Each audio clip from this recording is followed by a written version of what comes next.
नमस्कार, market set नून में आप सभी का स्वागत है। मैं हूं सुमित। भारतीय बाजारों में आज एक दायरे के अंदर ही कामकाज हो रहा है, लेकिन जो दायरा है वो स्टॉक स्पेसिफिक, सेक्टर स्पेसिफिक होकर चल रहा है। कुछ शेयरों में एक अच्छी तेजी है, कुछ शेयरों में गिरावट है, कुछ सेक्टर्स जो है वो स्ट्रांगली बज़ कर रहे हैं। बाजार में अब तक क्या हुआ पहले आपको ये बता देते हैं, उसके बाद आज के जानकारों से हम बातचीत करेंगे और कई सारे इंटरेस्टिंग फैक्ट्स भी हैं, आईपीओस भी हैं, उन पर भी हम चर्चा करते रहेंगे। मार्केट्स में एक रेंज में ही कामकाज हो रहा है। सेंसेक्स करीब 10 से 11 अंक नीचे कामकाज करते हुए, निफ्टी में भी 9 अंकों की गिरावट देखी जा रही है। 10,431 का स्तर निफ्टी में देखने को मिला। मोर और लेस एक फ्लैटिश नोट पे मार्केट्स कामकाज कर रहा है। इसके अलावा दायरे के साथ साथ बाजार के लिए जो एक की हाईलाइट वाली चीज है वो ये कि कई बड़े ट्रिगर्स को मार्केट अवेट कर रहा है, खासतौर से बड़े नंबर्स को अवेट कर रहा है, कुछ पीएमआई के आंकड़ों को अवेट कर रहा है और साथ साथ जिस तरह गवर्नमेंट के एक्शन है उनको भी बाजार जरूर देखने की कोशिश कर रहा है, लेकिन एक सीमित दायरे के अंदर ही अब तक कामकाज हो रहा है। फार्मा शेयरों में आज एक जोरदार तेजी है, जिसका सीधे एग्जाम्पल है वो है डिविस लैब। करीब 15% ऊपर ये शेयर कामकाज कर रहा है। एक खबर आई कंपनी की इकाई को मंजूरी मिलने की, जिसके बाद शेयर में जोरदार उछाल है और यही पूरे सेक्टर को ड्राइव कर रहा है।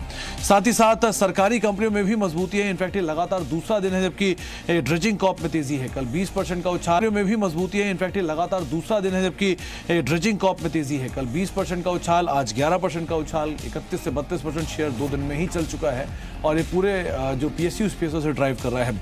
लॉजिस्टिक शेयरों में भी सेकंड हाफ में एक बाइंग आई है, यानी कि ये खरीदारी शुरुआत में नहीं थी, लेकिन 11-12 बजे के आसपास तेजी आनी शुरू हुई और अब 4% ऊपर गति कामकाज कर रहा है। स्नोमैन, वीआरएल, कोई भी आप लॉजिस्टिक कंपनी उठा के देख लीजिए, वहां पर अच्छी खरीदारी आज के सत्र में देखने को मिल रही है और सभी शेयर जो है वो चढ़े हुए भी हैं।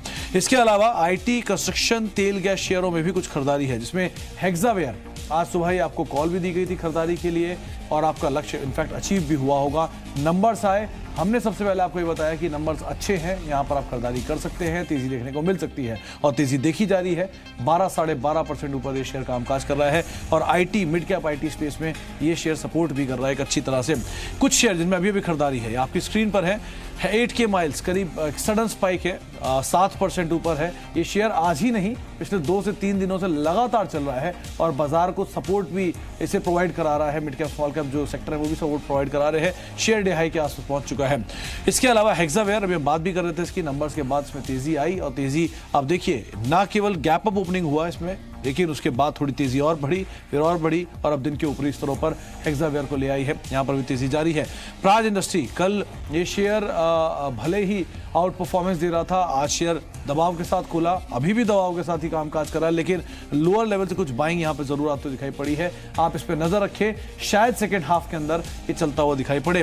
श्रीराम ट्रांसपोर्ट, डील टूटने के बाद से ही अलग अलग इन दोनों ग्रुपों में ही तेजी है। एक समय श्रीराम सिटी यूनियन में तेजी, अगले दिन आईडीएफसी बैंक में तेजी, आज तीसरा दिन है जब श्रीराम ट्रांसपोर्ट में तेजी है और 9-9.5% ऊपर ये शेयर कामकाज कर रहा है। दिन के ऊपरी स्तरों पर ये भी पहुंच चुका है। और इसके अलावा जेएमटी ऑटो वॉल्यूम वाइज थोड़ा सा फ्लैट है, ये आमतौर पे इसके अंदर बहुत ज्यादा मूव रहता नहीं है, लेकिन इस पूरे ग्रुप पे आप नजर रखिए क्योंकि ये सबसे पहले इंडिकेट करता है इसमें एक तेजी आती है जब भी, और उसके बाद कुछ एक मूव आता है। लेकिन 8K माइल्स ये एक ऐसा शेयर है जिसको आप जरूर नजर रखिए क्योंकि ये सेकंड हाफ में हो सकता है कुछ परफॉर्मेंस देता दिखाई पड़े, एक तेजी यहाँ पे आते हुए दिखाई पड़ सकती है। बहरहाल बाजार में तो एक अच्छी तेजी देखने को मिल रही है, लेकिन एक आंकड़ा आपकी स्क्रीन पर अभी आप देख भी पा रहे हैं कि 4 सालों में 1 लाख तक सेंसेक्स पहुंच सकता है, यानी कि 33,000 का सेंसेक्स अगर आज आप देख रहे हैं और आपको लगता है महंगा हो चुका है, तो रिजर्व विषय का मानना है कि ये 1 लाख भी हो सकता है, यानी कि यहां से 3 गुना और बड़ा हो सकता है। क्या कहा उन्होंने, आप उसको बताते हैं। तो जब आप जनधन, आधार और मोबाइल का कॉम्बिनेशन करते हो तो इसको हम डिजिटल इंडिया कहते हैं। ये एक बहुत बड़ा बदलाव आ रहा है जिससे लेके इंडिया का जो ग्रोथ रेट है वो आगे जाके बढ़ेगा। और दूसरा जो चेंज हुआ है वो पिछले 3 महीनों में हुआ है, वो है जीएसटी। अब जीएसटी के बारे में बहुत लोगों ने बहुत कुछ लिखा है और आजकल जीएसटी के बारे में थोड़ा सा नेगेटिव सेंटिमेंट है क्योंकि थोड़ा सा ग्रोथ स्लो डाउन हो गया था। लेकिन जीएसटी में जो एक सबसे बड़ा चेंज है जो बहुत लोग नजरअंदाज कर लेते हैं वो है कि जीएसटी एक कंप्लीटली ऑनलाइन सिस्टम है। तो ये 2 चीज को जब हम कंबाइन करते हैं तो उसको हम इंडियाज डिजिटल लीप कहते हैं और उसे लेके ग्रोथ में एक बदलाव आएगा अगले 5-7 साल के लिए। और बाजार लीनियर नहीं जाता है, एक स्ट्रेट लाइन में नहीं जाता है, बाजार हमेशा नॉन लीनियर रिएक्ट करता है, तो बाजार में ये बदलाव उससे जल्दी आ जाएगा। तो इसीलिए ये हमारा 1 लाख का फोरकास्ट है जो मुझे लग रहा है अगले 4-5 साल में सेंसेक्स का लेवल आ जाना चाहिए। तो आप रितम देसाई को सुन रहे थे और उनका मानना है कि 1 लाख सेंसेक्स का स्तर देखने को मिल सकता है और निफ्टी में भी आप लगा के सकते हैं, ये अनुमान मान सकते हैं कि अगर सेंसेक्स 1 लाख होता है तो निफ्टी भी 30,000 के आसपास तो आपको दिखाई पड़ ही जाएगा। बहरहाल आज के जानकार हमारे साथ मौजूद है, मिस्टर आशीष चंदानी मौजूद है। आशीष जी नमस्कार, स्वागत है कार्यक्रम में। अभी आप सुन भी रहे थे 1 लाख का सेंसेक्स हो सकता है, लेकिन ये तो चलिए 4 से 5 साल की बात है। आज के लिए आप क्या रेंज मान के चलें, निफ्टी कहां तक जा सकता है, क्या होगा, दायरा टूटेगा तो किस तरफ टूटेगा? देखिए निफ्टी स्ट्रांग ही है, मुझे लग रहा है कि यहाँ पे डिप्स अगर कहीं मिलती है तो उसको डेफिनेटली बाय करना चाहिए, क्योंकि मार्केट में कई सारे गैप्स बने, तो मुझे लगता है एक डिप जरूर आनी चाहिए गैप कवरिंग के लिए। अगर 385 10,385 के आसपास अगर कभी आपको निफ्टी मिलता है तो डेफिनेटली इसमें बाइंग की पोजीशन बनाएं। 10,350 10,340 के आसपास एक बहुत इंपॉर्टेंट सपोर्ट है, तो वहां पे आपका स्टॉप मेंटेन करें। और 10,485 तक के लेवल मुझे लगता है कि तेजी में निफ्टी में मिलने चाहिए, तो डिप्स पे बाय करने की सलाह है। जी आशीष जी, मार्केट्स में भले एक दायरे में कामकाज हो रहा है, जाहिर सी बात आपने कुछ ना कुछ शेयर निकाले होंगे जो कि खरीदारी या बिकवाली की साइड पर होंगे, जिनमें आपको लगता है कुछ मूव आ सकता है। कौन सा शेयर आइडेंटिफाई किया आपने? देखिए गति एक ऐसा स्टॉक है, पिछले कुछ दिनों से काफी मोमेंटम में है। महिंद्रा लॉजिस्टिक का जब से आईपीओ आया, ये एक फिनोमेना हो चुका है। जब भी एक स्लाइटली एक्सपेंसिव आईपीओ आता है तो जो एग्जिस्टिंग लिस्टेड प्लेयर्स हैं, एक जो काफी समय से जिनकी पेडिग्री है, जिनका बहुत बड़ा नेटवर्क है, उनमें एक तरीके से वैल्यू इमर्ज होना स्टार्ट हो जाती है। मुझे लगता है गति में भी वही एक मोमेंटम हो रहा है। और वैसे भी अगर हम जीएसटी का बेनिफिट देखें तो अब इनकी बुक्स में आना स्टार्ट हो गया है। मुझे लगता है कि यहाँ से इसमें एक अच्छा बाय बन सकता है। एक अगर ट्रेडर है तो 119 के आसपास का स्टॉप मेंटेन करे और 134 का टारगेट मुझे ऑन अ पोजिशनल बेसिस दिखता है गति में। जी है, इनफैक्ट आपने बिल्कुल सही बात बोली आशीष जी कि जब भी कभी कोई महंगा आईपीओ आता है तो उसकी वैल्यू कैचअप शुरू हो जाती है, और वो गति में शायद हो भी रही है। करीब करीब 4% ऊपर गति कामकाज कर 134 135 का स्तर देखने को मिल रहा है। लेकिन ये आईपीओ कितने फेयरली वैल्यूड है, इनमें पैसा लगाएं या ना लगाएं, क्योंकि ये कंफ्यूजन आपके मन में जरूर होगा कि अगर 3 आईपीओ खुले हुए हैं, महिंद्रा लॉजिस्टिक है, न्यू इंडिया एश्योरेंस है और उसके अलावा खादिम्स है, तो 3 बड़े आईपीओज है, 3 बड़े नाम है, आपको पैसा कहां लगाना है, लिमिटेड मनी है। तो यही जो आपकी पूरी दिक्कत है इसको हम दूर कर देते हैं। देख लेते हैं खास पेशकश।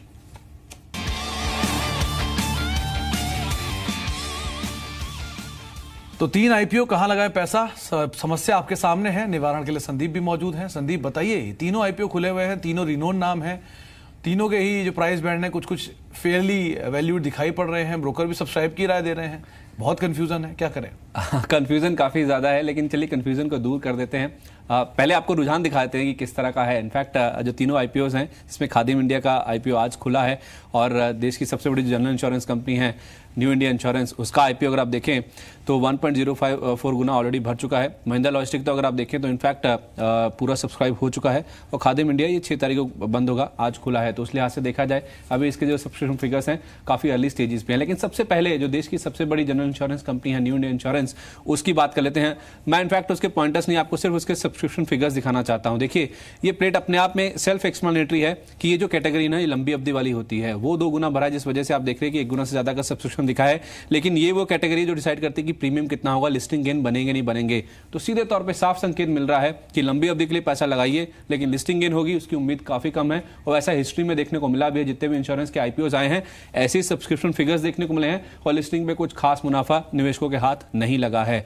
ज्यादातर निवेशक जो ब्रोकर्स हैं वो ये मानते हैं कि हाँ सब्सक्राइब करना चाहिए, लंबी अवधि के लिए कंपनी काफी अच्छी नजर आती है, लेकिन लिस्टिंग गेन नहीं होगा। दूसरी कंपनी जो है महिंद्रा लॉजिस्टिक, उसकी अगर आप बात करें तो ये कंपनी भी काफी अच्छी है, पेरेंटेज काफी स्ट्रांग है, एमएनएम से इनकी 50% से ज्यादा की आय आती है। यहां पे भी ज्यादातर ब्रोकर्स मानते हैं कि आपको सब्सक्राइब करके चलना चाहिए।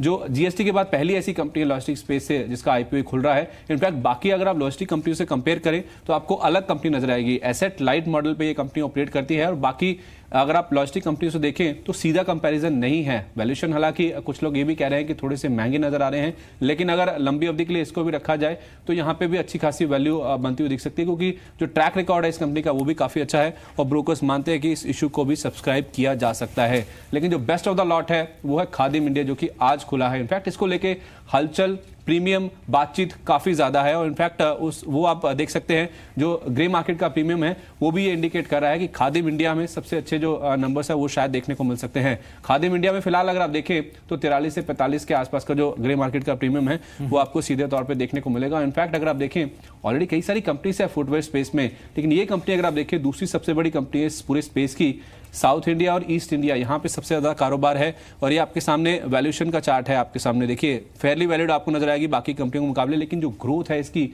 वो सबसे बेहतर है। तो उस लिहाज से देखा जाए वैल्यूएशन भले ही आपको थोड़े से महंगे साइड पर नजर आएंगे, कुछ ब्रोकर्स इंडिकेट कर भी रहे हैं, लेकिन ग्रोथ यही एक पैरामीटर जो कि डिसाइड करेगा कि शेयर की चाल आगे कैसी देखने को मिलेगी। और ग्रे मार्केट प्रीमियम भी यही इंडिकेट कर रहा है कि फिलहाल खादिम इंडिया एक ऐसा आईपीओ है जिसमें सबसे ज्यादा पैसा बनने की गुंजाइश है लिस्टिंग के दिन। चलिए संदीप, अगर मान लीजिए निजी निवेश आपको ही करना होता तो आप कहाँ करते हैं? देखिए जैसा मैंने कहा कि ग्रे मार्केट प्रीमियम ये दर्शा रहा है, देखिए आपके सामने ये चार्ट भी है। खादिम इंडिया में 43 से 45 रुपए के आसपास की आपको ग्रे मार्केट प्रीमियम नजर आएगी। महिंद्रा लॉजिस्टिक पूरा भर चुका है, 27 से 29 रुपए के आसपास के यहाँ भी आपको जो प्रीमियम है वो नजर आएगा। न्यू इंडिया एश्योरेंस देखिए, ये लंबी अवधि की बेट है, यहाँ पे कोई कोट्स भी नहीं है। तो कुल मिला के देखा जाए खादिम इंडिया यही एक बेट है जो कि नजर आता है, जहाँ पे लिस्टिंग के लिहाज से भी पैसा बनने की गुंजाइश है, और जैसे मैंने कहा ग्रोथ काफी अच्छी रहेगी, तो उस लिहाज से लंबी अवधि में भी पैसा बनने की गुंजाइश है। चलिए, बहुत बहुत शुक्रिया संदीप, आपने बहुत हद तक तो ये मुश्किल दूर कर दी है कि कहाँ पैसा लगाना चाहिए। तीनों कंपनियों में से ज़्यादा बेटर किसमें निवेश रह सकता है, ये आपने सुना संदीप को, हमारे इन हाउस जानकार जो हैं उनको। अब बाहर चलते हैं, हमारे साथ राजेश जी मौजूद हैं, राजेश अग्रवाल हैं AUM कैपिटल के। राजेश, खादिम पहला आईपीओ जो कि आज खुल रहा है, न्यू इंडिया एश्योरेंस जो कि दूसरा आईपीओ है जिसका दूसरा दिन है, और तीसरा जो आईपीओ है वो महिंद्रा लॉजिस्टिक्स का है जिसका आखिरी दिन है। तीनों आईपीओ में अगर पैसा डालना हो तो क्या करा जाए, क्या करना चाहिए, कहाँ पैसा डालना चाहिए? देखिए, दुविधा ये है कि तीनों ही कंपनियां बहुत अच्छी है। अगर आप देखो तो महिंद्रा ग्रुप को बिलोंग कर रही है, एक दूसरे खादिम अपने फुटवेयर में बड़ा नाम है, और न्यू इंडिया इंश्योरेंस अपने आप में बड़ा नाम है और बहुत पुरानी कंपनी है। लेकिन वैल्यूएशन के लिहाज से देखूं और अदर पैरामीटर्स पे देखूं तो मुझे लगता है कि इस पायदान पे सबसे प्रथम नाम खादिम का आएगा, दूसरा महिंद्रा लॉजिस्टिक और तीसरा न्यू इंडिया इंश्योरेंस का। तो मुझे अगर अपना पर्सनल पैसा डालना हो तो मैं तो खादिम में ही डालूंगा। ओके, प्रीमियम वाइज भी जो लिस्टिंग प्रीमियम की बात है या जो ग्रे मार्केट का प्रीमियम है वो ये इंडिकेट कर रहा है कि खादिम्स में सबसे ज़्यादा प्रीमियम है वहाँ पर, उसके बाद महिंद्रा लॉजिस्टिक्स में और न्यू इंडिया इंश्योरेंस में कुछ भी प्रीमियम नहीं है। आप मानते हैं कि लिस्टिंग गेन की शायद गुंजाइश सबसे ज़्यादा खादिम में ही रहेगी? जी बिल्कुल, खादिम में भी रहेगी और महिंद्रा लॉजिस्टिक में मुझे लगता है एक लिस्टिंग गेन ही आएगा। ये दोनों में लगाया जा सकता है, बट ज्यादा गुंजाइश खादिम में ही बनती है बनिस्बत की आपके अलॉटमेंट है। ओके, एक और सवाल होगा राजेश, क्योंकि आईपीओ में दो ही तरह के निवेशक होते हैं, कुछ लिस्टिंग गेन वाले, कुछ लंबी अवधि के निवेश वाले। लंबी अवधि के निवेश के लिए आपको क्या लगता है कि इन तीनों में सबसे बेहतर विकल्प कौन सा रहेगा? लंबी अवधि का निवेश करना हो तो no doubt New India assurance भी रहेगा, क्योंकि कंपनी की जो बैकग्राउंड है, जिस तरह के ऑपरेशन है, क्लेम सेटलमेंट रेशियो है, 100 साल से भी ज्यादा पुरानी कंपनी है, इन सब चीजों के मद्देनजर लंबी अवधि में किसी को लेना हो न्यू इंडिया एश्योरेंस रहेगा। बट जिस तरीके से पिछले इंश्योरेंस के कंपनियों की परफॉर्मेंस रही है लिस्टिंग पे, मैं ये कहूंगा कि अप्लाई ना करें। लिस्टिंग पे जिस तरीके का माहौल रहे या डिस्काउंट में मिलने लगे तो वहां ले लेना ज्यादा बेहतर होगा रेदर देन अप्लाइंग। एप्लीकेशन करनी हो तो खादिम या महिंद्रा में ही की जा सकती है। ओके, आपने इन तीनों पर ही सब्सक्रिप्शन की राय दी हुई है राजेश AUM कैपिटल ने? देखिए, AUM की तरफ से हमने तीनों ने सब्सक्रिप्शन की राय दी है, बट न्यू इंडिया इंश्योरेंस में सिर्फ लॉन्ग टर्म निवेशकों को ही सब्सक्रिप्शन की राय दी है। जो फ्लिपिंग के लिए लेते हैं उनको नहीं दी हुई है। चलिए, बहुत बहुत शुक्रिया राजेश। तो राजेश का मानना है अगर आप पैसा लगाना चाहते हैं और एक ही शेयर में लगा सकते हैं तो आपके सामने खादिम का शेयर है जहां पे आप पैसा लगाइए। अगर आप दो में लगा सकते हैं तो खादिम और महिंद्रा लॉजिस्टिक दूसरा नाम है जिसमें आप लगा सकते हैं। श्रेणी में पहला खादिम, दूसरा जो है वो है महिंद्रा लॉजिस्टिक्स। अगर आप लंबी अवधि के लिए निवेश करना चाहते हैं, सिर्फ लिस्टिंग गेन या प्रीमियम के लिए नहीं जाना चाहते हैं, तो आपके लिए न्यू इंडिया एश्योरेंस है, आप लंबी अवधि के लिए निवेश कर सकते हैं। स्क्रीन पर आपके सामने ये लिखा हुआ है, राजेश ने कहां कहां पर कैसी कैसी राय दी है, आप उसके हिसाब से निवेश कर सकते हैं। 3 आईपीओ, 3 तरह की राय, सभी कंपनियां अच्छी, विकल्प आपके सामने बता दिया गया है।